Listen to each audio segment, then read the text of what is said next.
Hi. So now I'm going to be showing you the second half of the lock and wait for your methods. So this is going to be an implementation of or just sort of a demo program. So for my demo, I chose to do a concurrent linked list. Java has a concurrent linked queue, but not a concurrent linked list. And I chose to implement it in a lock-free way. The main reason for that being that the concurrent linked queue is actually wait-free. It's actually pretty impressive if you do have the time, and I might show you guys a few highlights at the end. But it is pretty neat to go through and look at this code and see some of the stuff that's going on under the hood. But I'll start with my implementation. So to do this, first and foremost, you need to use unsafe operations, which is actually why I thought it was interesting.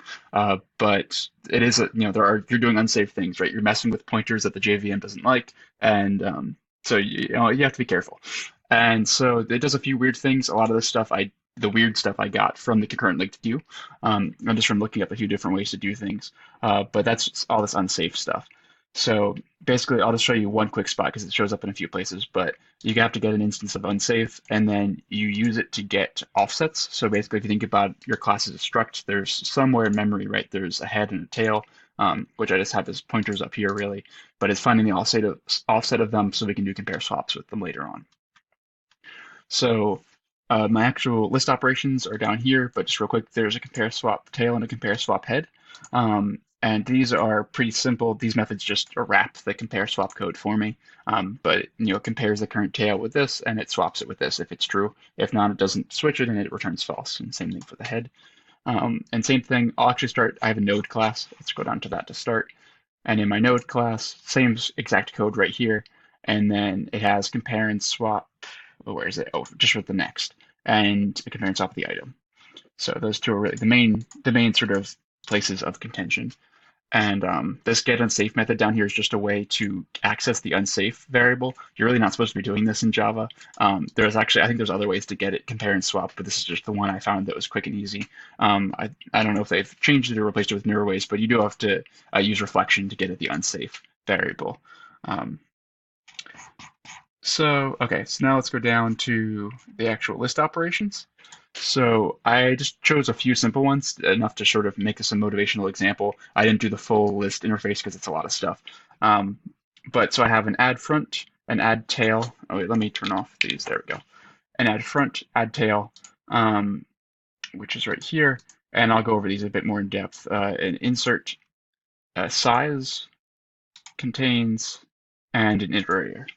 So let's start off, I guess, with add front. So I have a compare and swap loop here because again, this is lock free, not wait free. And so what it does is it goes into this while loop, takes a local copy of the head, and then so it takes our new head, the node you gave me, right? And then takes its next variable, makes it equal to the local head that we saved. And now we just do a compare and swap. So we make sure that the head we assumed was global still is. So we're checking, is this local head that we made our assumption with still global? It is, great. Then we make our swap. And this is sort of, from that ABA example, right? That's exactly what was going on there. The only difference here, and again, it says this as well in the concurrent linked queue, real Java example. But in Java, you actually don't have to worry about the ABA problem because of garbage collection, because you're guaranteed that these new nodes, right? This is just a wrapper method right here. These new nodes will always be unique pointers, so this compare swap is always valid. So the ABA problem is sort of solved for us. And add tail is basically the exact same thing. We save a local copy. The only difference here is that we don't have to we don't set the next pointer like we did for this guy. Instead, what we do here is we go and we make a compare swap first on our local tail, so the existing tail.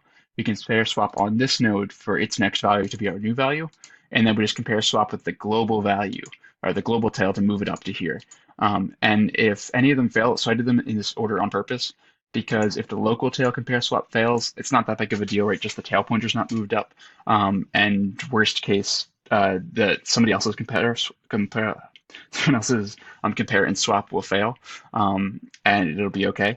And then the second off would be that, well, actually, I guess, no, because they're in this order, this one can't happen, right? So if someone else were to come in here, their compare swap, first one would fail, so my second one has to succeed, actually. Um, so going forward, so that's good there. Now we look at insert. So insert takes a preceding value. So it'll go basically walk through the list, find this value. These are just what's called generic types here. So these are, I used a string in my example when I tested this, but so it's going to search through the linked list for this value and then insert this value after it. Um, so we do first here just a simple while loop, right? Walk through the list and find it. And then we go and where's our compare swap values down here? So preceding node, we're going to compare and swap our new next value. So again, we're sort of saving our snapshot right here before we set our next value with that. And then we go and do our compare swap to make sure that basically that the preceding node's new next is actually this guy. And we want to also confirm that nothing else has changed in the list, right? Because if someone else went and made a change in the same spot, there could be an issue there. So we know we're good to go because of this compare swap. Size is straightforward. The only reason I want to highlight this one is because it's actually not a constant time operation. So normally in a regular list, you actually will save an integer and you'll iterate it as you go. In this case, we actually don't do that because it would change too often, right? So it sort of adds an extra point of contention. You would need to lock and unlock this size variable to change it. So instead, we actually just go and run through the list and count it real quick, which is inefficient, but at the same time, makes it lock free. So there's some trade-off there. Contains is also straightforward. Just go search the list and try and find it. And the iterator, I actually don't want to harp on this too much just because I don't want to take up too much time. I'll post this code on GitHub so you guys can look at it if you want to. The only interesting part here, again, is this compare swap loop. And there's actually some code inside that's not all compare swap. It just compares swaps right here. So there's a few different cases. If you're at the start, basically it's the cases where it's the first node or the last node. Those cases, we're not swapping anything. We're just saying we're done. And we compare swap basically to deal with the deletes. So say you had a linked list and you have a blank spot in it, or we want to delete an item, right? So down here we remove an item the same way we actually showed in the PowerPoint before. So if we're going to delete an item, then we actually just go and set it to null. And then later on, when we go to do a lookup, right, we're traversing our list. What happens is you get in a scenario where you find these nulls that we left because we deleted an item. And then all we do is we just use this while loop to jump past them. So while our item is not equal to null, we keep going until it's not null. And this isn't null, right? So it turns to false. Then we come down here and now we just go and, where is it? This case right here. So we either hit the end of the list, which means there's nothing left, or we come down here and we're saying there was a bad section of deleted nodes, so let's skip past them basically. And it does a compare swap to sort of repair the list and get rid of all those null nodes that we should have deleted before, but we didn't because we were sort of being lazy, right? We'll leave these to deal with them later. And we compare swap them out. And if there's an error here, right, the only thing we do is we just loop back around again and do this all again, which again kind of stinks, right? But at the same time, if there's an error, that means someone else did something productive, so it's okay. That's really the premise behind this. And yeah, that's pretty much everything. So just to run this real quick, I actually wrote a whole unit test suite. It's not a ton of tests, but there's enough that gives it like 90% coverage or something like that, or 80% coverage. So we can run these, and it should come up at IntelliJ. And cool, they all passed. And just to show you guys, I won't flip through all of them, but I just tested a few basic list operations, add to the front, add to the tail, empty iterator test, that kind of thing. Again, you can look through the code if you're interested.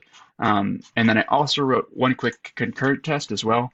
So I created a few threads here just with some lambdas, and I had one thread going and adding to the adding to the end of the list with a counter with an A, another thread adding with a counter with a B, and then an additional thread printing. So this will loop constantly, right, and wait until there's a next value. This is sort of a spin mock here, but it's fine. So this will keep printing while there's values, because these guys are also both producing. And we should be able to see that this will run and just kind of constantly be printing. Oops, that's the wrong thing. Let me run this right here. And now it's printing out really fast, so I'm just going to stop it. You can see these numbers are already pretty big. But you can see we're switching between A's and B's. And the main thing here is that the values are always increasing, right? So we know that by doing this, yes, they're interleaving, and they're context switching, which is why the A's and B's are mixed. And sometimes there's a lot of B's, sometimes there's a lot of A's. However, our lists are never getting out of order.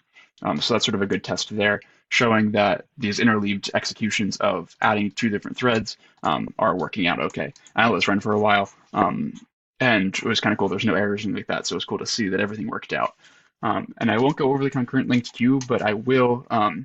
I think it is good to look at. There's some interesting things in here, how they accomplish the wait-free programming. I don't know if there's any interesting parts off the top of my head, but I'll post this up with the code as well if anybody wants to take a look at it. Yeah, I think it was interesting to read through and figure out what they were doing. Um, and, in a bunch of different spots where they had to go and figure out, okay, we need to restart from the head and go through and say, we can't loop around constantly, but we can say in a finite number of steps, how can we go and make sure this happens the right way? So thank you guys for watching. If you have any questions, feel free to shoot me an email. Professor Char, I'm sure, could also answer them. But this stuff's pretty neat, so definitely feel free to dig in and see what you can figure out.